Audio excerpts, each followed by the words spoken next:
Welcome back to Integration. As I said earlier in the show, I'm always looking for the new game changers in Somalia. And one of the most interesting things that I found is that there is something called Islamic life coaching. How interesting. There's a young man who's changing the lives and the minds of the youth in this country.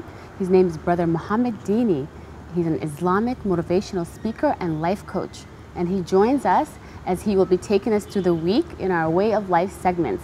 Brother Mohamed Diini, welcome to the show. Thank you very much, Adan. Great to be here. Now, this is very interesting. How does someone become an Islamic life coach? There's people like Tony Robbins, you know, these iconic motivational speakers, but what differentiates you as an Islamic life coach? Well, an Islamic life coach, that's the key term here, and that's basically you do Islamic learning, you preach, to try to empower people to become better Muslims towards Allah. You're basically inspiring them, you're motivating them, but the basis of all that you do is for the sake of Allah and to try to be better people towards Allah. So the main difference, I guess, between this and other motivational speakers and inspirational stuff is that the basis for this is spirituality, and the central unit of this is Allah and pleasing Allah. It's fascinating that you travel from like Hargeisa, Borome, Las Anod to Getaway down to Hamar, and just instilling this positivity to young people. Are all Somalis the same across the country? Yes, like I said, all of them want to become better. All of them have daily struggles. We do, you do, everyone does. Whether it's someone in Borome, up there, or in Kismayo, all the way in the deep south. Young people are just about the same. They want to be able to go to school, finish school, get a job, support their family, get married, have a family, see all the bright things and the good things that life has to offer. What inspired you to do this work? Well, Allah, first of all. But I also come from a family of Islamic scholars. My father, some of my brothers. So I think that I'm kind of going by the footsteps of my father and his father and my older brothers. But I'm also here in Mogadishu. I would come here and do lectures every now and then for the past couple of years.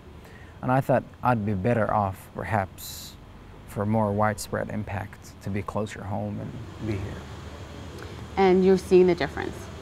I am, alhamdulillah, yes. For example, in the West, we have those annual conferences, we have seminars, we have workshops, we sometimes go out camping, take our young kids from the masjid and so forth. All that doesn't happen here. So here, it's you go to a masjid, you pray, salamu alaikum, you go home. So to try to be able to start that in Somalia, where there are annual conventions and conferences and Islamic workshops and spiritual trainings and things of that type, all these things are missing, and I think it would be very highly critical and profoundly important. So this is really exciting. I just found out that you are bringing the very first book fair to the capital city of Somalia. Yes. Tell me about that. We plan on, inshallah, 1st of August next year to hold the first, perhaps, don't quote me on this, first Mogadishu International Book Fair, where we would bring scholars and writers and authors and cultural icons from all across the world, the Somali-speaking areas of this region, the Middle East, North America, just everywhere, to try to give life back to this city and its people. I think when we're doing things like that, we're balancing the culture and the religion, and it seems like there's such a need and people are hungry for that in this society. And do you feel that? I do. There's so much we share. And I think it's about time we celebrate the things that we share. And that common culture and heritage is a very important part of our being and our existence here in this region and all over the world. That's amazing. Well, I want to thank you for joining us today. I think it's inspiring what you do, changing the lives of young people through the mind, which is the most powerful tool that we have. And we hope to have you back every day of the week, inspire young people, and continue the conversation of what it takes to build a good person. Alhamdulillah, I'm glad to be with you. Thank you so much.